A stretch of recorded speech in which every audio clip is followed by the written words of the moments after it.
Hey there, my friend. Today it's a little bit different setting, and I want to talk about something that I genuinely feel scared of just thinking about it.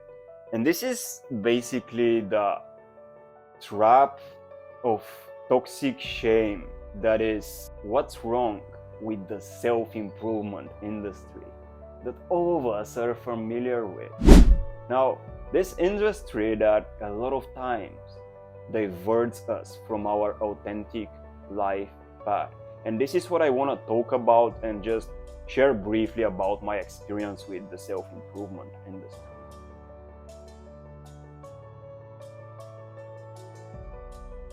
It all started basically years ago, I think 7 years ago or something like that, when I just got into personal development and I was getting in this social circle of friends who were excited to grow, excited to perform, excited to be better versions of themselves, excited to be entrepreneurs, excited to earn money, excited to just be successful, whatever that meant in society's standards. And this circle of friends, they all got people who are looking up to and they wanted to become similar like them. So I was in this social circle and we had this weekly personal development meetings, which were actually, they were great. They had amazing benefits. But I remember two distinct experiences that felt really shameful for me. And that later on, when I reflected back to them, I was able to see that they actually diverted me from my authentic path in life, from what my heart wanted. And this is why I want to talk about this, because I believe it's a really big collective issue that a lot of young men and women face.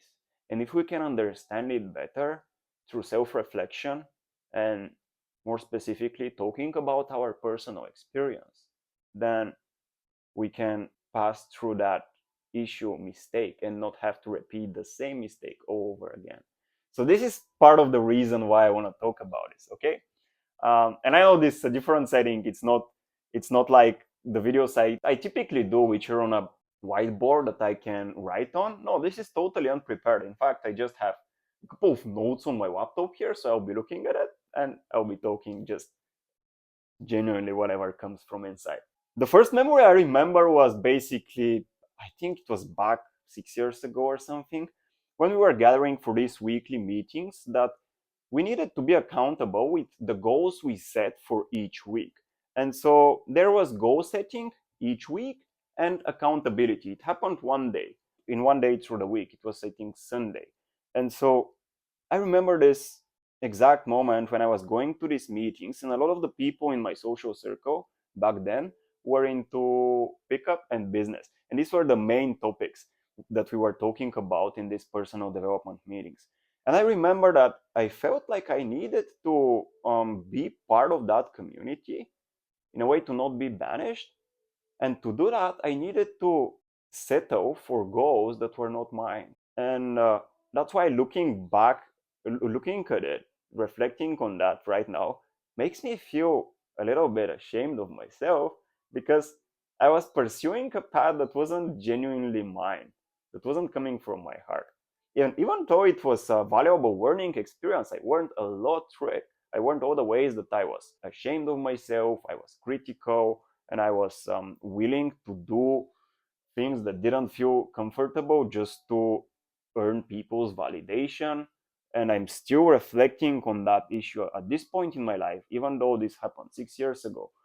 It was really valuable experience. I don't regret it. But the part that feels strange is that this mistake that a lot of people do, which is we're willing to abandon our genuine desires and pursue what feels safe and comfortable in relation to our social circles.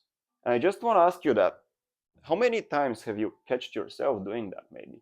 Or do you look back to phases of your life journey where you have done that and then later on you regretted it? And if that's the case, well, maybe it's useful to consider that you can look into it and see how you feel about it. Because if you are judgmental and critical of that phase of your life journey, it would be really hard to connect to what feels genuinely authentic. So this is the reason I bring this topic up. Another of the reasons, actually. By the way, if you're new to the channel and if you like this kind of conversations, which I do every other day, you can subscribe. This is the Higher Consciousness with Danny channel, and I find it really inspiring and exciting talking about topics that I find interesting related to spirituality, manifestation, personal development, in fact, healing, um, awakening, and just looking profoundly, deeply into topics that are related to mental health. So if there's something curious, maybe subscribe, and I would love to see you around. Now, going back to this story I was sharing, there was another moment that I remember that I kind of feel a little ashamed, and it was when we were at this resort, again with the same social circle, with the specific intention to go gaming, like really instinctively go and pick up girls, which there is nothing wrong with that. But I didn't like the approach. And even though I didn't like it, I thought I needed to put myself in that box of what was expected of me in that social circle to fit in. Because I was ashamed to speak my genuine ideas and opinions about what we were doing. And later on, throughout the years, my approach to relationships and dating completely transformed.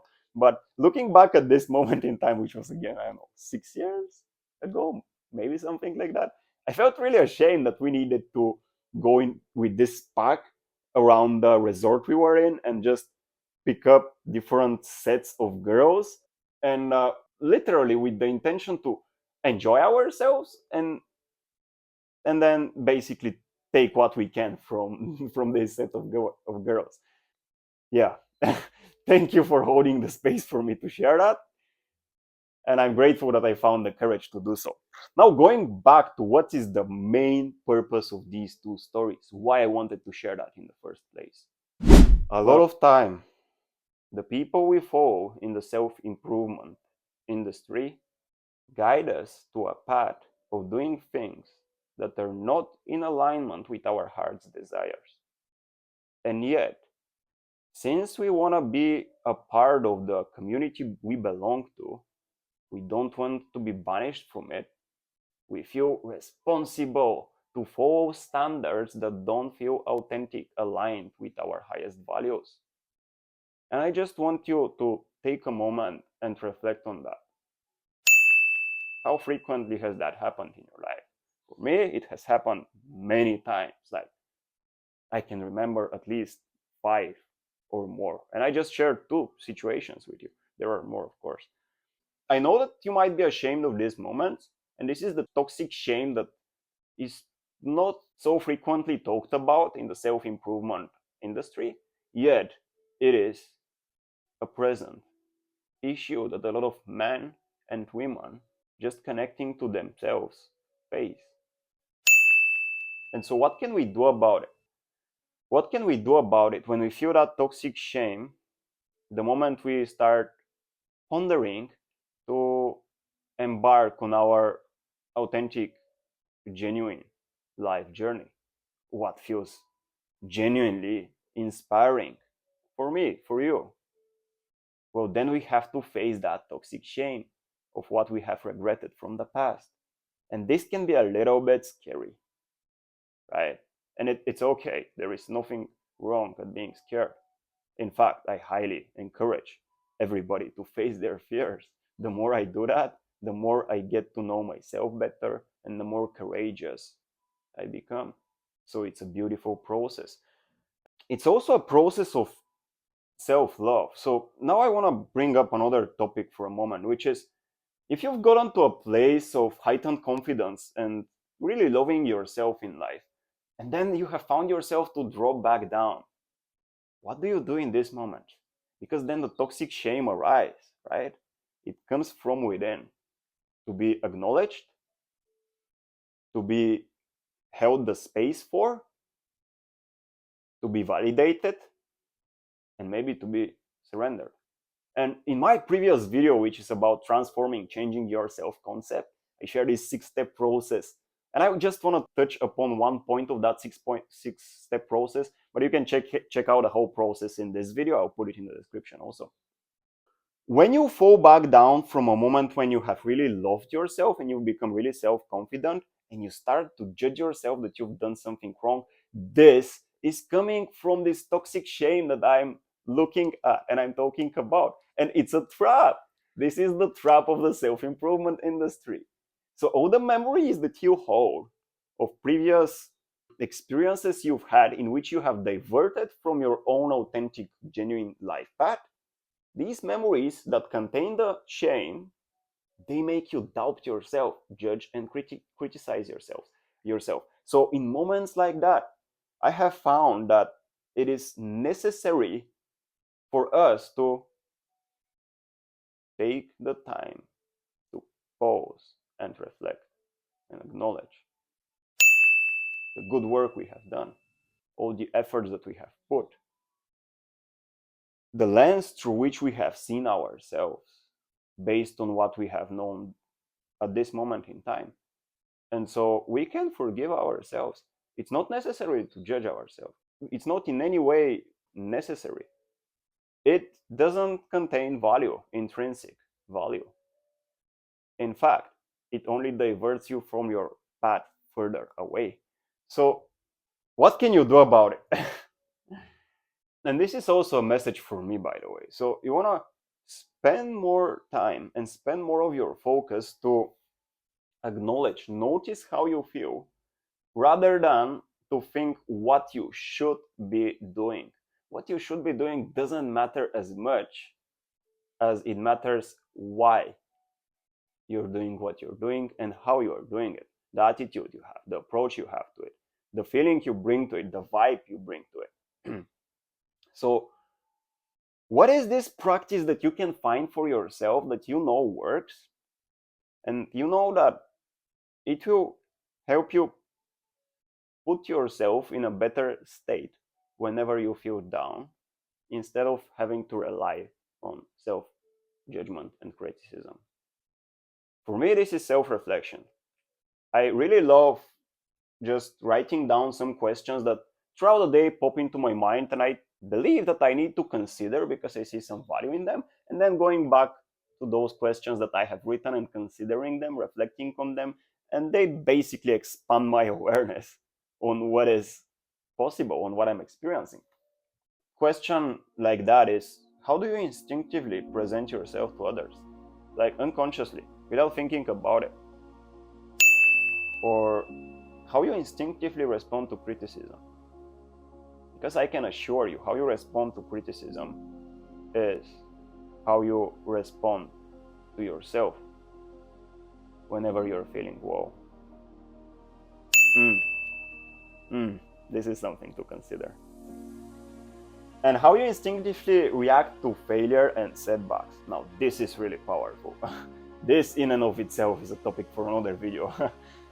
But so, yeah, what is this practice that you can always rely on in the moments you've been up, really confident, really loving to yourself, and then you go back down?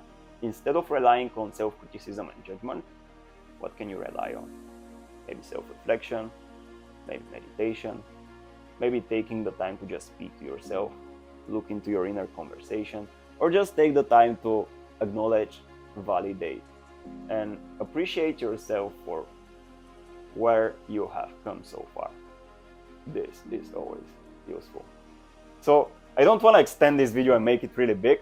My main point was that this toxic shame that we feel coming from the self-improvement industry can heavily divert us from our authentic life path and make us doubt our life path when we finally embark on it.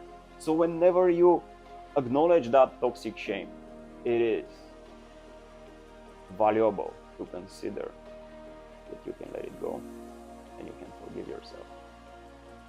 It is a powerful experience.